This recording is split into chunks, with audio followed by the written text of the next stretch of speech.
सभी को good morning.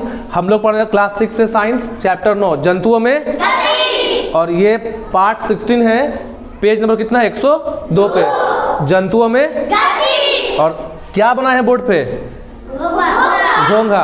तो घोंघा को बोलते हैं इंग्लिश में स्नेल। क्या बोलते हैं?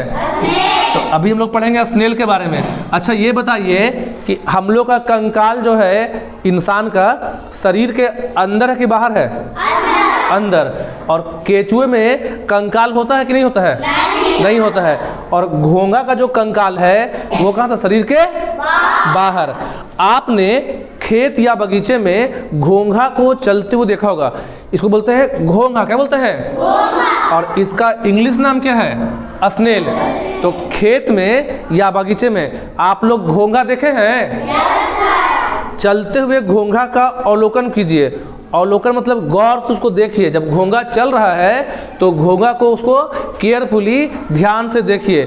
घोंघा का शरीर कठोर चीज़ से ढका रहता है। घोंघा जो है अपने आप को इसको कुछ आपको इसको तंग कीजिएगा, परेशान कीजिएगा तो अपना जो सर है कहाँ छुपा लेता है? अंदर। तो घोंघा का शरीर कठोर चीज से ढका रहता है। घोंघा के शरीर पे ये कठोर चीज होता है, इसे कवच कहते हैं। क्या कहते हैं? ये जो ब्लू से बनाए हम लोग, ये क्या है बोलिए? कवच। क्या है? कवच। और कवच को इंग्लिश में बोलते हैं सेल। क्या बोलते हैं?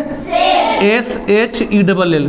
तो घोंघा के शरीर पर जो कठोर चीज है इसको लोग क्या बोलते हैं? कवच। इंग्लिश में क्या बोलते हैं? सेल। और यही जो घोंघा का वो बाहा कंकाल है। बाहा मतलब हो गया आपका बाहरी। ये जो ब्लू से है जो कवच है वो रियल में क्या है? बाहा कंकाल, एक्सोस्केलेटन। क्या है? बाहा। देखिए ब्राहा मतलब हो गया बाहरी। हम लोग का कंकाल शरीर के कहाँ है? अंदर। लेकिन एक घोंघे का कंकाल शरीर से कहाँ रहता है? तो बाहर के लिए वर्ड बोल रहे हैं, बाहर लिखा गया कंकाल, या इसको बोल सकते हैं इंग्लिश में एक्सोस्केलेटन। क्या बोलेंगे?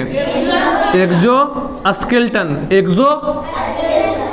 आगे समझिए, यह कवच अस्थि से भिन्न है। ये जो कवच होता है, ठीक है, वो अस्थि हड्डी जैसा नहीं है, बल्कि हड्डी से क्या है? ये अलग है। इसमें कोई संधि नहीं होती है। इसके कवच में कहीं पास कोई संधि, कहीं पास कोई जोड़। क्या ये हड्डी का बना हुआ है? नहीं। इसका जो मटेरियल है वो हड्डी से क्या है? अलग है। चलते हुए घोंघा को जब आप देखेंगे तो कवच के नीचे जमीन पर फैली हुई मांसल संरचना। देखिए जब घोंघा चलेगा तो इसके जब घोंघा चलता है तो जमीन के नीचे क्या होता है? मांसल संरचना। क्या होता है? मांसल संरचना होती है, जिसे पाद कहते हैं। देखिए मांसल संरचना, उसको पैर बोलते हैं इंग्लिश में, मांसल संरचना। अब आगे समझेंगे क्या है। पाद मांसल होता है तथा दृढ़ पेशियों का बना होता है। ये जो पाद मांसल है, जो पैर है, वो दृढ़ होता है, मजबूत पेशी। पेशी मतलब मसल्स। पाद में लहरदार गति के साथ चलने की दिशा में घोंघा आगे बढ़ता है, और जिधर अपने पैर को बढ़ाएगा तो वेव लाइक मूवमेंट करके घोंघा कहाँ बढ़ेगा? आगे। आगे देखते हैं क्या लिखा है। घोंघा के मांसल पाद को छूने से पाद सिकुड़ जाता है तथा घोंघा इसे कवच के अंदर घुसा लेगा। जब इसको आप डिस्टर्ब करेंगे तो घोंघा अपने आप को कहाँ छिपा लेगा? कवच के अंदर। स्नेल्स फुट है। देखिए फुट को हिंदी में बोलते हैं पाद। पाद का मतलब पैर होता है। तो इसके फुट को हम लोग इंग्लिश में इसको बोलते हैं, क्या बोलेंगे? फुट। क्या बोलेंगे? फुट। FOOT। तो लिखा कि snail foot has a gland. घोंघा के पैर में एक ग्लैंड, एक ग्रंथि होता है। याद रखिएगा, घोंघा आखिर चलता कैसे, यही मेन चीज है। तो घोंघा के पैर में क्या होता है? एक ग्लैंड। क्या होता है? That produce a thin supply of mucus. और ये जो पैर में ग्लैंड है वो म्यूकस एक चिपचिपा सा चीज होता है। समझोगे अच्छे से। घोंघा जब चलेगा जमीन पे तो घोंघा जमीन पे चलने के लिए क्या करता है? अपने पैर से, क्योंकि उसके पैर में एक ग्लैंड है, ग्रंथि है, जो चिपचिपा सा कुछ जमीन पे बिखेरता है। म्यूकस। क्या वो?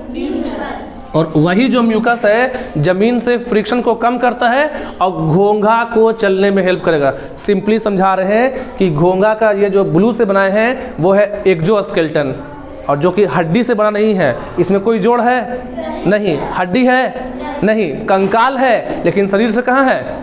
और घोंघा चलने के लिए अपने फुट का इस्तेमाल करता है। उसके फुट में ग्लैंड होता है और वो ग्लैंड कुछ चिपचिपा सा जमीन पे प्रोड्यूस करता है। मतलब जब चलना होगा तो पैर में ग्लैंड है और ग्लैंड से चिपचिपा सा म्यूकस निकलेगा जो घोंघा को चलने में हेल्प। बस इतना ही आपको समझना था।